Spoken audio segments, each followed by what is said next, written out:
తోడుగా మాతో ఉండి నీడగా మాతో నడిసి తోడుగా మాతో ఉండి నీడగా మాతో నడిసి నువ్వెక్కాడెళ్ళినావు కొమురయ్యా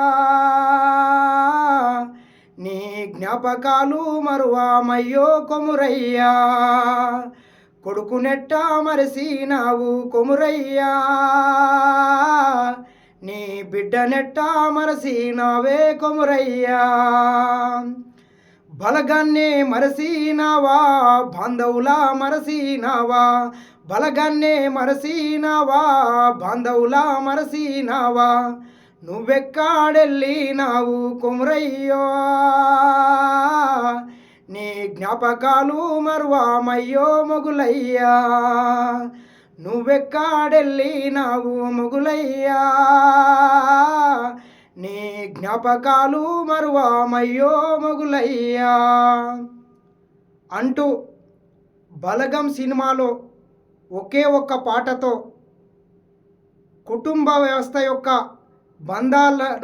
అనుబంధాలను అన్నదమ్ముల భార్యాభర్తల అక్క చెల్లెళ్ళ అక్కదమ్ముల బంధాల యొక్క కుటుంబ వ్యవస్థ యొక్క బంధాలను ఒకే ఒక పాటతో తెలియజేసినటువంటి ఒక గొప్ప కళాకారుడు బలగం మొగులయ్య ఈరోజు తెల్లవారుజామున మరణించడం అత్యంత బాధాకరం. ఒక గొప్ప కళాకారుణ్ణి ఈ సాహితీ లోకం కోల్పోయిందని చెప్పుకోవచ్చు. ఎందుకంటే తెలంగాణ అంటేనే కళలు, కళాకారులు, వివిధ రకాల యక్షగణాలు, జానపద కళాకారులు, రకరకాల కళాకారులు ఉంటారు.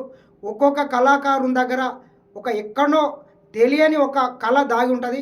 అటువంటి ఒక మారుమూల పల్లెల్లో తమ పొట్టకూటి కోసం తమకు వచ్చిన పాటలనే వృత్తిగా మలుచుకొని పాటలు వాడుకుంటూ అడుక్కుంటూ జీవనం కొనసాగిస్తున్నటువంటి దంపతులు బలగం మొగులయ్య దంపతులు.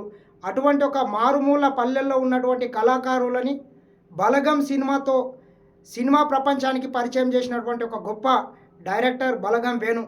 అంత గొప్ప కళాకారుని మనం కోల్పోవడం అత్యంత బాధాకరం. బలగం మొగులయ్య గారి పవిత్ర ఆత్మకు శాంతి చేకూరాలని మరొక్కసారి కోరుకుంటూ, ఇటువంటి కళాకారులు ఎక్కడున్నా వాళ్ళందరికీ కూడా ప్రభుత్వాలు తగిన ప్రోత్సాహం గుర్తింపించి వాళ్ళ కుటుంబాలను కూడా ఆర్థికంగా ఆదుకొని అంతరించిపోతున్న కళలను కాపాడి భవిష్యత్తు తరాలకు అందించే బాధ్యత కూడా ప్రభుత్వాలు తీసుకోవాలని మరొక్కసారి కోరుకుంటూ, మరొక్కసారి ఒక గొప్ప కళాకారుణ్ణి తెలుగు సినిమా ప్రపంచం, తెలంగాణ రాష్ట్రం కోల్పోయిందని మరొక్కసారి కోరుకుంటూ మొగులయ్య గారి పవిత్ర ఆత్మకు శాంతి చేకూరాలని కోరుకుంటున్నా.